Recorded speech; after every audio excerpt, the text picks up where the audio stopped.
Всем здорово! Очередной пациент Hyundai Sonata 2003 год. Двигатель здесь 2,7 литра, V-образная шестерка. Модель двигателя G6BA.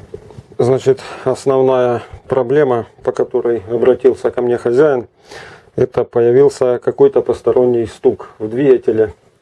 Сейчас я попробую запустить. Он что-то начал плохо запускаться еще. Хотя хозяин говорил, что вроде бы нормально запускался, без проблем. А сейчас как-то временами плохо запускается. Ну и слышно очень такой полуглуховатый, полузвонкий стук в двигателе. Вот такой вот слышно стук. И стук доносится где-то с правой головы. Причем внизу его тоже хорошо слышно. И слышно он проявляется на всех оборотах.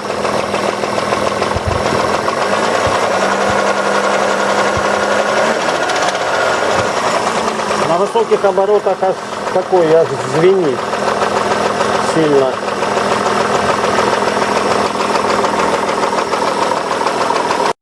Ну, значит, возможные причины этого стука.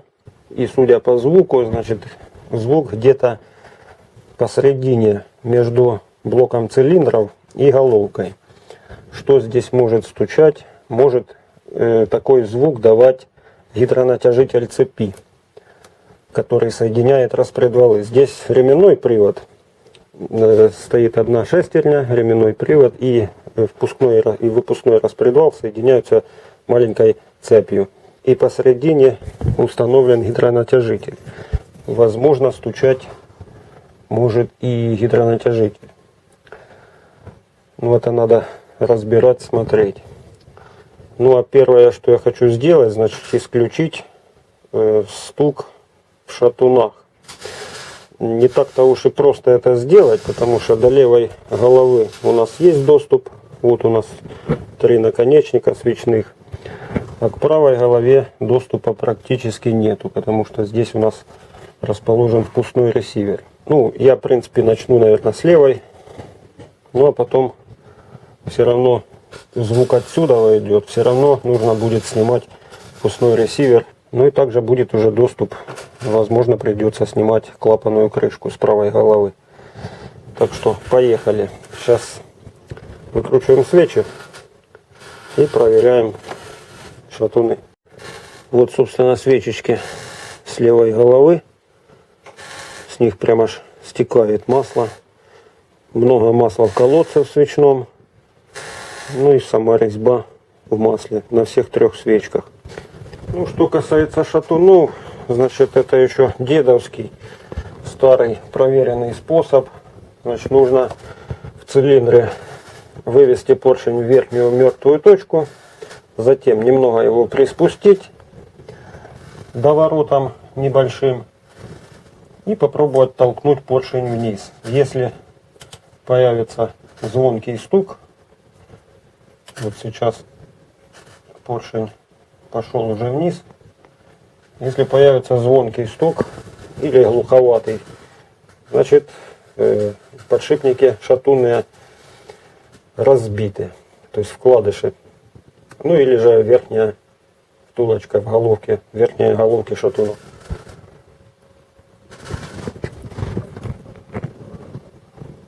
Ну, здесь я как бы не слышу. Сейчас назад. Вот он пошел уже вниз поршень. Нет, в этом цилиндре такого эффекта нету. Поехали дальше. Следующий. Вот пошел поршень вверх.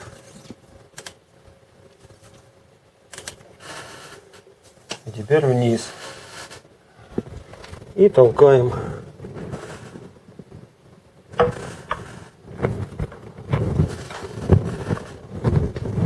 Так, еще раз. Для пущей надежности лучше несколько раз повторить эту процедуру.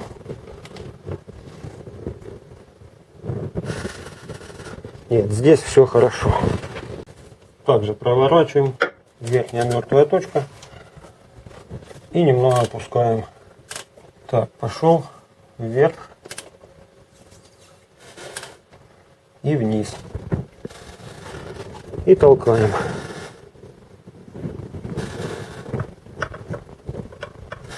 Не, значит, в левой головке у нас все хорошо.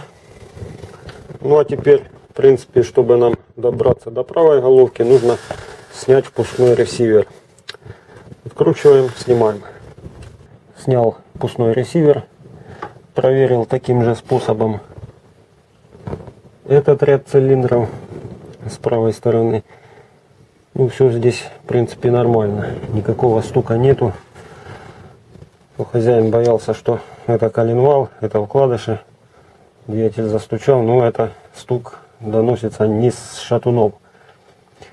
Ну, значит, коль у нас есть уже хороший доступ везде, снимаем обе клапанные крышки и смотрим, что там под клапанной крышкой. Возможно, что-то мы и найдем здесь. Открыл я обе клапанные крышки. Тут, конечно, не пугайтесь сразу. Картина, конечно, тут не для слабонервных. Такой стойкий гуталин здесь. Короче, ужас. Можно в баночку собрать и чистить дома ботинки.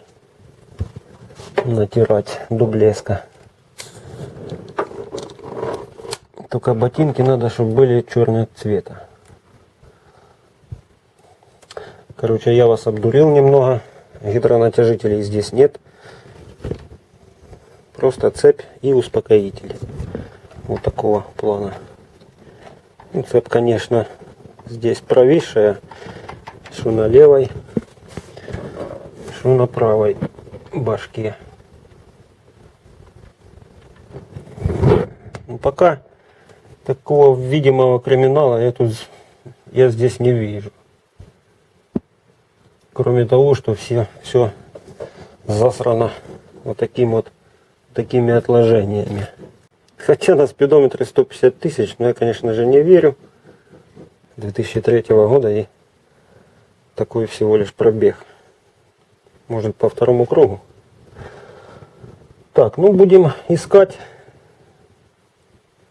Даже не знаю, где искать. Какие здесь есть слабые места. Но кроме цепей я здесь не вижу больше каких-то дефектов, каких-то косяков. В общем, ребят, немножко я залез в дебри. Как говорится, немножко лоханулся. Где-то я провтыкал тот момент с шатунами и решил заново все проверить. Все 6 цилиндров. Значит, вот я сейчас ставлю 5-й цилиндр в верхнюю мертвую точку. И я так понимаю, что виновник этого стука у нас нашелся. Вот сейчас отверточка полезла вниз, свечной колодец, и легкий стук. Вот он. Для сравнения сейчас все-таки еще раз попробую. Вот 3-й цилиндр. Вот он пошел поршень вверх и пошел вниз. Так само зажимаю пальцами. Здесь такого стука нету. Ну, в общем, суть проблемы понятна. Двигатель нужно вскрывать и смотреть, что там у нас вообще состояние. Хотя, судя по вот этим вот отложениям, там может ждать все, что угодно.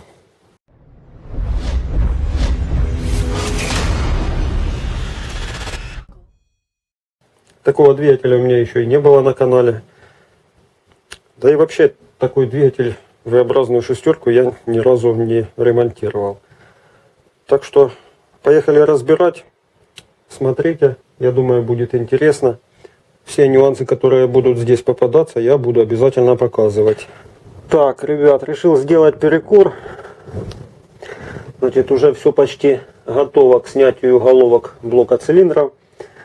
И пока перекуриваю, обрисую немножко вам стратегию, так сказать, разборки. Так как у меня в опыте это первый V6.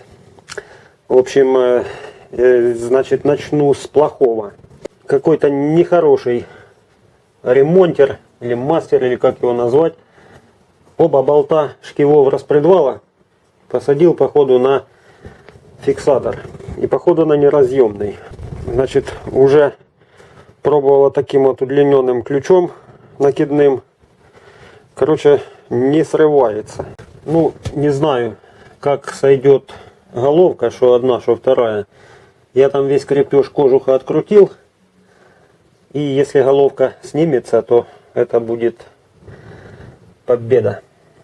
Попробую потом пневмогайковертом ее посрывать. Понагревать, посрывать гайковертом. Короче, удобно в этом двигателе то, что везде весь крепеж 10 и 12. Ну, вообще просто отлично. Лежит рядом 2 ключа на 10, 2 ключа на 12. Головка 10-12. И процесс идет очень быстро. Ну, сверху, конечно, надо разбирать полностью все. И также вот корпус термостата, он крепится к обеим головкам. Труба вот эта, еще как называемая саксофон, она идет прямо к помпе. Она остается, в принципе, на месте. Она крепится здесь одним болтом к головке, но его можно открутить. Так, и сейчас осталось открутить оба катализатора. Ну, в принципе, можно срывать головы. Там и позакисали гайки на катализаторах. Сейчас я их позамачивал ВДшкой. Попробую открутить. Проводка, кстати, очень удачно разложена здесь проводка на этом автомобиле. Прям так аккуратно все. Одна часть слева проводки, одна часть справа. Снял я одну головочку. Ну, в принципе, с правого ряда, та, которая у нас проблемная. Ну и выясняется, что не только она у нас проблемная. В общем, стучат. Вот этот ряд правый стучит весь. Все 3 поршня. Ну, там только получается третий. Вот это у нас получается третий.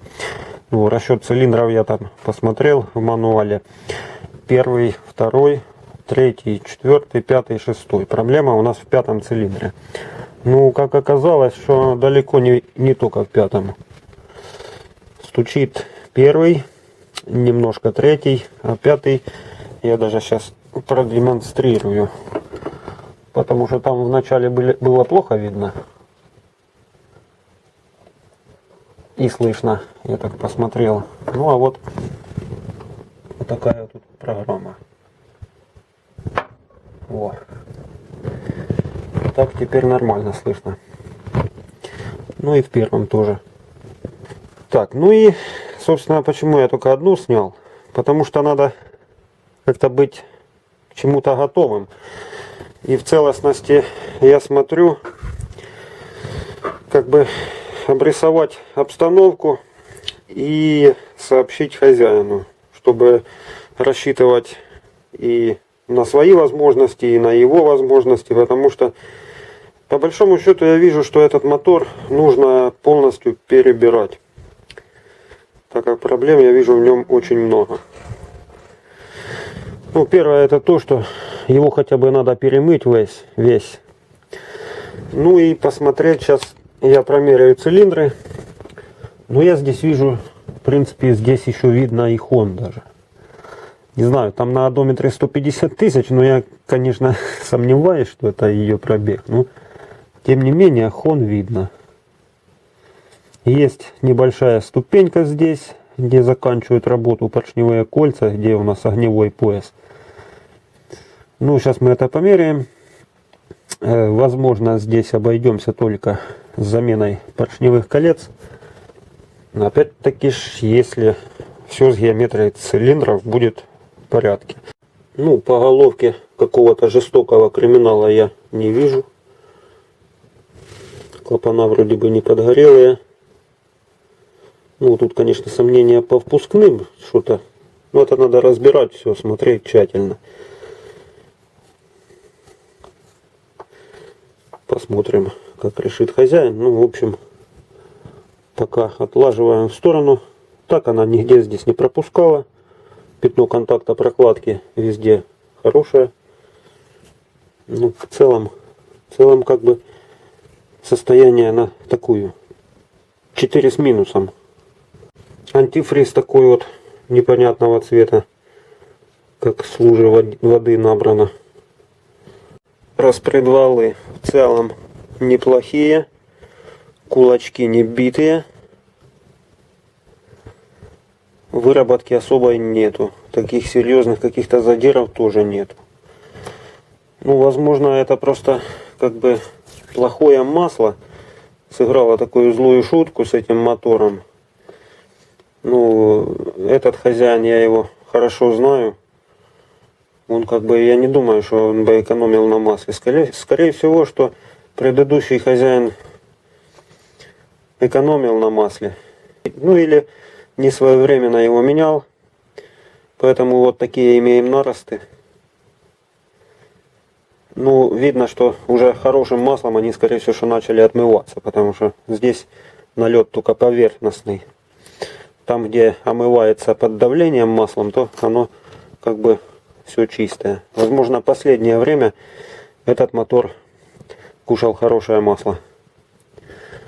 Звездочки на распредвалах, как бы, я не знаю, острых краев каких-то нет. Цепочек, конечно, желательно заменить, потому что цепочек тарахтит, как детская погремушка. Ну и он, в принципе, растянутый. Это в начале я там показывал, был прогиб большой.